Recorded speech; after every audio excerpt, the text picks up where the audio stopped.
Hey everybody, it's Joe Roberts with OneWineDude.com, and I'm here today to talk to you about why your wine blog has no following and what to do about it. The reason I'm talking about that is I'm getting a lot of questions about it. People are emailing, they're calling, and they're really asking me about what amounts to growing a community around what they have to say about wine. And I think that's awesome. And apologies to those of you who don't care about this kind of topic, but I am posting it during the Wednesday Going Pro series here, okay? So you can always tune out on the Wednesdays if you don't want to hear about this kind of stuff. And sorry, it's a little introspective, navel gazing, blogging stuff, but I'm getting the question. So if a few people are reaching out to me, more than a few actually, and they're asking this question, then that probably means there's a lot more people with this on their minds, and so I want to share this, and hopefully it'll help answer that for a wider audience.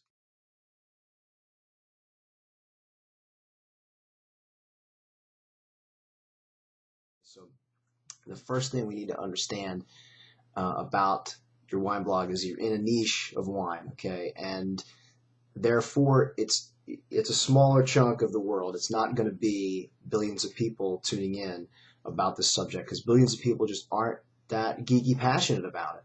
And so the thing that underplays everything I'm about to tell you, it's the bedrock, the structure for everything I'm about to give you here, is this: the quality of your following and its engagement with what you have to say and the conversations you have with that audience on your blog, and then hopefully also in social media networks like Twitter and Facebook, which are my personal favorites, Google Plus, etc.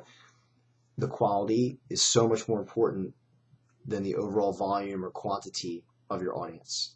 You need to understand that first. The quality is absolutely the number one, for me, the number one measurement of the success. Because what it means is if you say something about your specialized topic in wine, we'll get into that in a minute, you want people who actually respond to it. You want to talk to those people. The people who don't care about it, you don't really want to talk to them. You don't have to talk to everybody. You shouldn't talk to everybody. In fact, you're already not talking to everybody because you're talking about wine. Okay, so that's the first thing. So accept that, and the rest I think will kind of fall into place.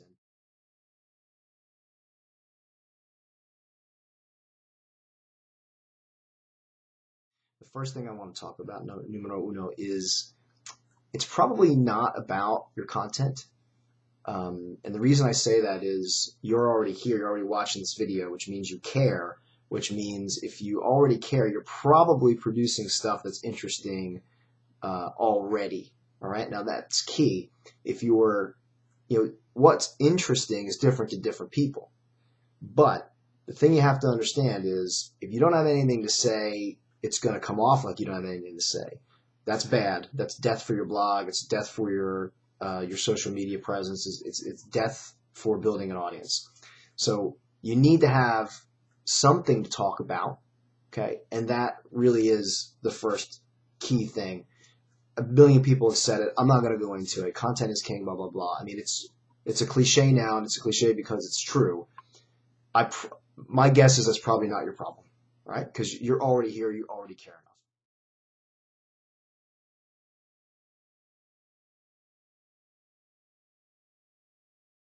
Now, the second thing might be the issue, and that is what you're talking about isn't specialized enough. Now you think, well, wine is such a specialized topic. It's a tiny part of the world for people really geeky about it and want to engage about it. So what are you talking about? I need to actually get even more narrow of a focus than that. And yes, it's exactly what I'm saying. The internet is not kind to generalists. I can be a generalist on wine because I got in early enough. If I was getting in now and I tried to be a generalist on wine, I'd be screwed. I mean, that market is taken up. There are too many people. There's me.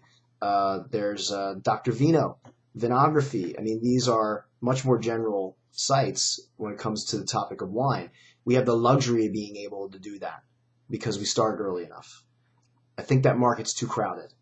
If you're starting now or you're looking to refocus, the more specific you can get, you narrow in, the better it's going to be for you. You're going to get a more engaged audience who really cares about that particular subtopic within wine.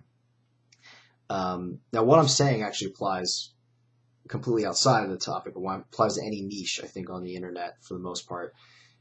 But we're focusing on wine, obviously, but this is an important thing to get to really understand it and to get through you. If your passion is for Northern Italian whites, then be the Northern Italian whites person. Our BS meters, because of the way that we interact with each other on the internet, I mean, we can have real interactions with friends, brands, coworkers, whatever, in very short amounts of time, in very short amount of character space through Twitter and Facebook and Google Plus, et cetera, we can sniff out BS. I mean, our BS trigger, it's a hair trigger right now. That meter, it's like, oh, BS, they're trying to sell me something. They're not being genuine. They're not really passionate. I mean, you got to know this. It's like, bam. I mean, we are picking up on this stuff so fast. It's happening, I think, literally at this point at the speed of thought.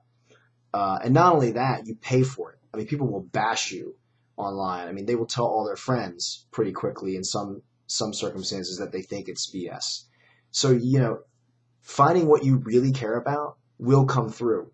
That's where you need to focus. So if you love Tokai, I mean, start a blog about Tokai. I'll read it. I love Tokai.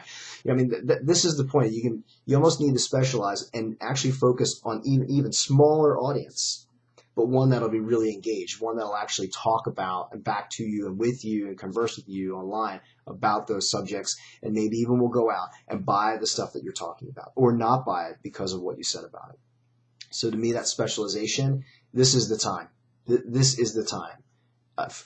Hone in on what makes you uniquely you when it comes to the topic of wine. Zero in on that like a friggin' laser and just deliver it. Take that focus, that cool content, those ideas that you have, and just focus it narrowly on that sort of sub-niche. And I think, honestly, that is really what's going to be successful and give you a really active and engaged audience today on the internet.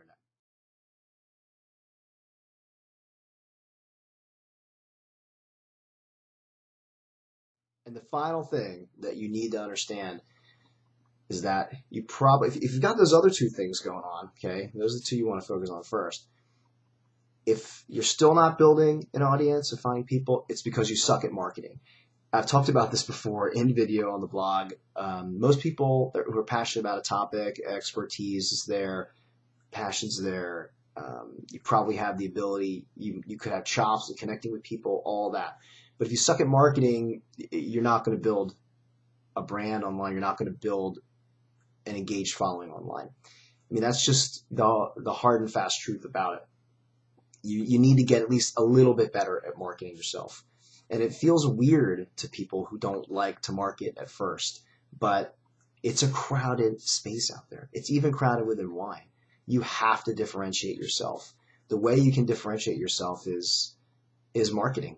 And following marketing principles. I don't mean taking ads out, although if you've got the money, what the hell, go for it. But what I mean is engaging with people, going out, finding conversations online that are happening about the sort of sub-niche. If you're into Tokai and you're searching for conversations on Tokai and Twitter and Facebook, and you start to engage with people having conversations about it, that's marketing. I mean, you're identifying a target market, you're going after that target market, and you're doing it in a genuine way. You're not, as long as you're not selling like, oh, come to my site right now. I mean, you're out there saying, hey, I love Tokai, and you talk to them a little bit. And then later on, you kind of build that up, and then you pitch to them, right?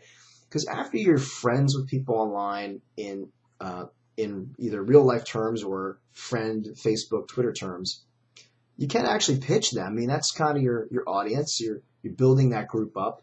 It's like your list to talk about marketing terms. Well, and then you're going to offer them a product or something to go look at. In this case, a post that you just wrote or a video that you just did or whatever. And if that's a small percentage of what you do when you talk to that group of people, then they won't take it as a pitch. Now, I know this because I'm in that group, right?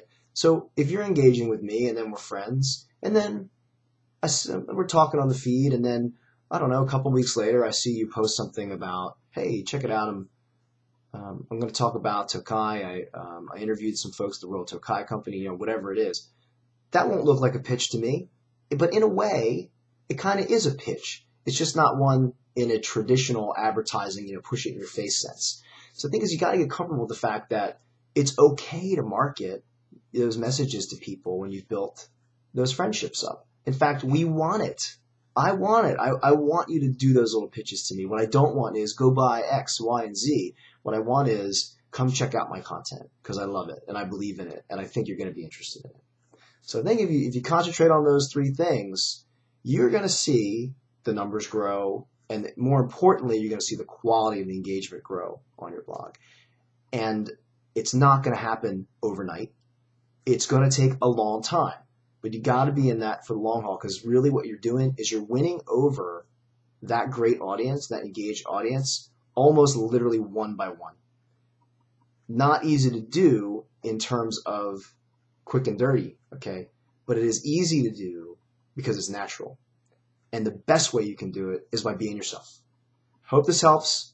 Till next time. Cheers.